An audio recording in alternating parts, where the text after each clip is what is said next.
Alabado sea el Señor. Gloria a Dios. Reciban un afectuoso saludo, amigos, amada Iglesia del Señor y familia. El tema para hoy se titula Paz y vida eterna. Vamos a leer la carta de Pablo a los romanos en el capítulo 8, los versículos del 1 al 8.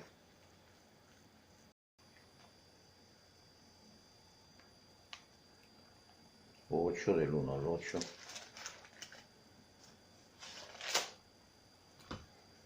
Vamos a dar lectura.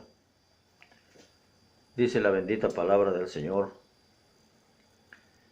Ahora pues ninguna condenación hay para los que están en Cristo Jesús, los que no andan conforme a la carne, sino conforme al Espíritu. Porque la ley del Espíritu de vida en Cristo Jesús me ha librado de la ley del pecado y de la muerte. Lo que era imposible para la ley, por cuanto era débil por la carne, Dios envió a su Hijo en semejanza de carne de pecado, y a causa del pecado condenó el pecado en la carne, para que la justicia de la ley se cumpliera en nosotros, que no andamos conforme a la carne, sino conforme al Espíritu. Los que son de la carne piensan en las cosas de la carne, pero los que son del Espíritu en las cosas del Espíritu. El ocuparse de la carne es muerte, pero el ocuparse del Espíritu es vida y paz, por cuanto los designios de la carne son enemistad contra Dios, porque no se sujetan a la ley de Dios, ni tampoco pueden, y los que viven según la carne no pueden agradar a Dios. Que Dios bendiga, amados hermanos, esta porción de sus sagradas escrituras.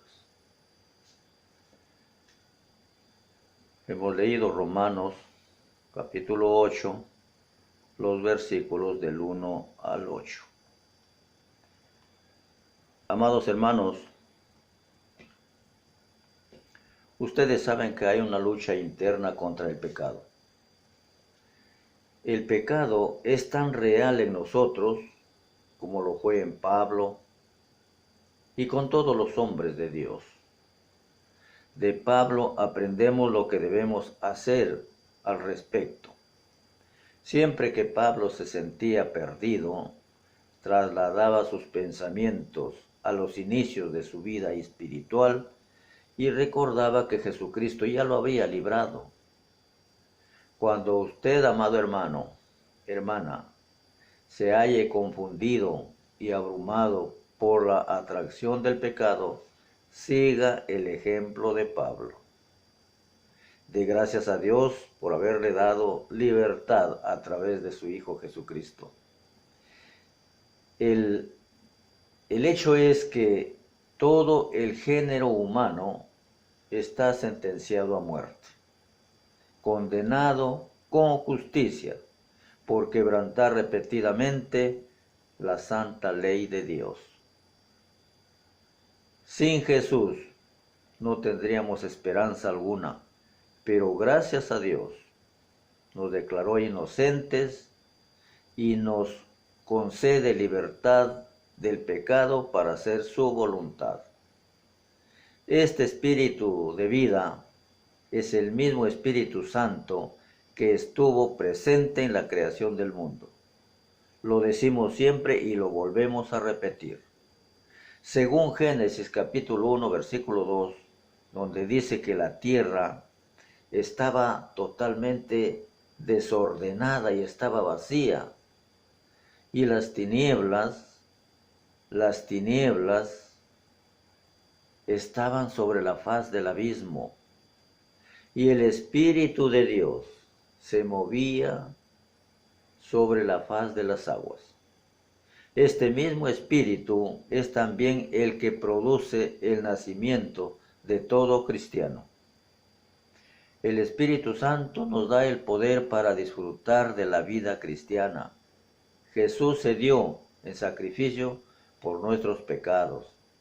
En los tiempos del Antiguo Testamento se ofrecía continuamente sacrificio de animales en el templo. Los sacrificios mostraban a los israelitas la seriedad y la gravedad del pecado.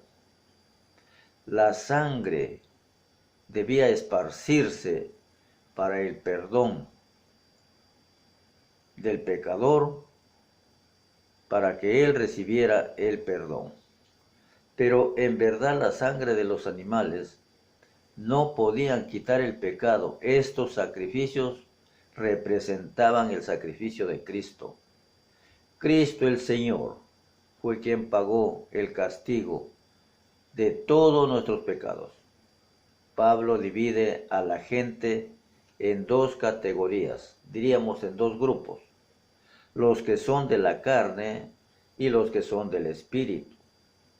Todos estaríamos en la primera categoría, en la categoría de los que son de la carne, si Jesucristo no hubiera ofrecido su vida de escape. Una vez que aceptamos a Jesús, le seguimos porque su senda nos brinda vida, nos brinda paz, y cada día debemos decidir a conciencia centrarnos en la vida de Dios.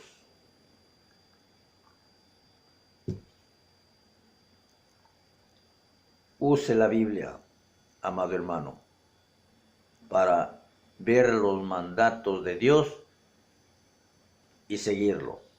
Hágalo con entusiasmo.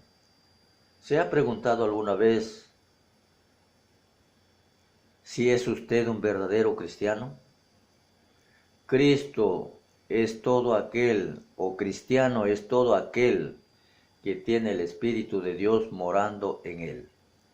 Si usted ha confiado sinceramente en Jesús y lo ha aceptado como su Salvador y lo ha reconocido como Señor de su vida, es un cristiano. El Espíritu Santo ha entrado en su vida y ya es un cristiano. Uno no sabe que ha recibido el Espíritu Santo porque haya sentido ciertas emociones, sino porque Cristo lo ha prometido.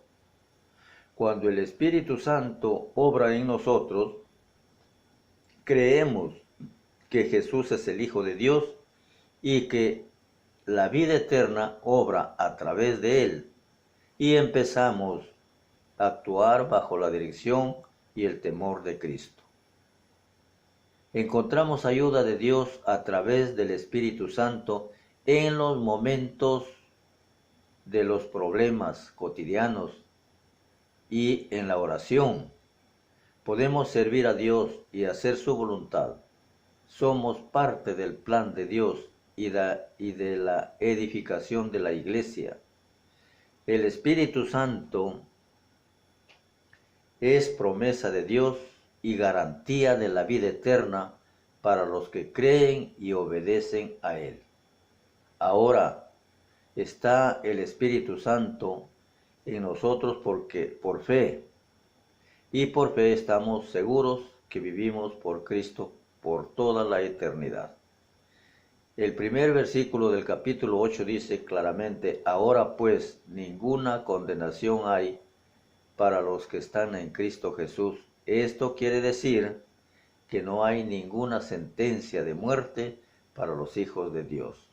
Gloria a Dios. De ninguna manera el creyente tendrá que enfrentar a la condenación. Quiere decir que el que confía en Jesús no espera malas noticias, más bien al final obra buenas noticias. Romanos capítulo 8, el versículo 2 nos asegura que la ley del Espíritu da vida en Cristo. Hermanos, tengamos plena seguridad que Jesús nos ha librado de la ley del pecado y de la muerte. El único que tiene derecho a condenarnos es el que nos defiende, y el que nos defiende es Cristo. En Romanos 8:34 hay una pregunta. La pregunta dice: ¿Quién es el que condena? Cristo es el que murió, mas el que también resucitó, el que además está a la diestra de Dios Padre y también intercede por nosotros. Qué precioso. Cuando estamos en Cristo, es como cuando una rama de la vid está unida a ella, o como cuando nuestros miembros están unidos a nuestro cuerpo. No hay condenación para los que están en Cristo, porque la ley del Espíritu da vida en Cristo y nos ha librado de la ley del pecado y de la muerte. El creyente es librado de un viejo principio, es librado de la ley del pecado y de la muerte. Los 10 mandamientos hacen conocer el pecado, pero no pueden librarnos del pecado. Nadie puede librarse del pecado por sus propios medios. Solamente Cristo es el que nos da libertad. La ley del Espíritu da vida en Cristo Jesús y nos ha librado de la condenación de la muerte. La Biblia dice, por cuanto era imposible para la ley, Dios envió a su Hijo en semejanza de carne. Aquí vemos que es imposible para la ley de Dios cambiar el comportamiento humano. La ley es como un espejo en el cual nos vemos las manchas, nos vemos la suciedad, que necesitamos lavarnos, pero no podemos lavarnos con el espejo. También podemos aprender de memoria todos los 10 mandamientos, pero no podemos cambiar nuestro comportamiento solamente con saberlo. En la lectura de la Biblia encontramos 2 formas de vida: vivir en la carne y vivir en el Espíritu. 1. Si vivimos en el Espíritu, andamos también por el Espíritu, porque el que siembra para su carne segará corrupción. Pero el que siembra para el Espíritu, del Espíritu segará vida eterna. Gloria al Señor. Porque si vivimos para la carne, moriremos, pero si vivimos por el Espíritu, hacemos morir las obras de la carne y viviremos, amados hermanos, para siempre. Qué precioso. Tú puedes seguir este camino. Tú puedes vivir para siempre, solamente recibiendo al Señor Jesucristo como tu único y suficiente Salvador. Desde ese momento el Espíritu Santo entra en tu vida y te redarguye, pero tienes la seguridad que tienes una vida sin fin en la presencia de Cristo. Que Dios te bendiga. Esperamos vernos el próximo domingo. Gracias. Temprano yo te buscaré, de madrugada yo me acercaré a ti. Mi alma te anhela y tiene sed para ver tu gloria y tu poder. Mi socorro has sido tú, y en la sombra de tus alas yo me gozaré. Mi alma está